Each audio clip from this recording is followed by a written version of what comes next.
నమస్కారం ఈటీవీ 360కి స్వాగతం. ముందుగా ప్రధానాంశాలు. నంద్యాలపై తెలుగుదేశంలో రసవత్తర రాజకీయం. టికెట్ కోసం భూమా, శిల్పా కుటుంబాల పట్టు. సంప్రదింపుల ద్వారా రాజధానికి భూసేకరణ. 2013 చట్టం ప్రకారం రైతులకు పరిహారం. కేంద్రం చరిత్రాత్మక నిర్ణయం. వీవీఐపీ సంస్కృతికి తెర. మే 1 నుంచి ఎర్రబుగ్గకు స్వస్తి. బాబ్రీ కుట్ర కేసు పునరుద్ధరణకు సుప్రీం అనుమతి. తాజా పరిస్థితులపై సీనియర్ మంత్రులతో ప్రధాని భేటీ.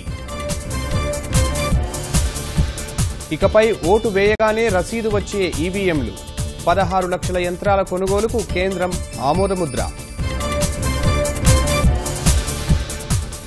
అన్నాడీఎంకే వర్గాల మధ్య కుదురుతున్న సయోధ్య. పార్టీకి దూరంగా ఉంటానన్న దినకరన్.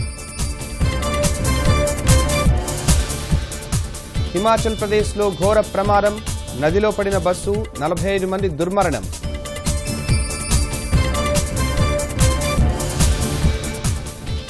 సరిహద్దు కయ్యానికి కాలు దువ్వుతున్న చైనా. అరుణాచల్ ప్రదేశ్లో 6 ప్రాంతాలకు పేర్లు ప్రకటన.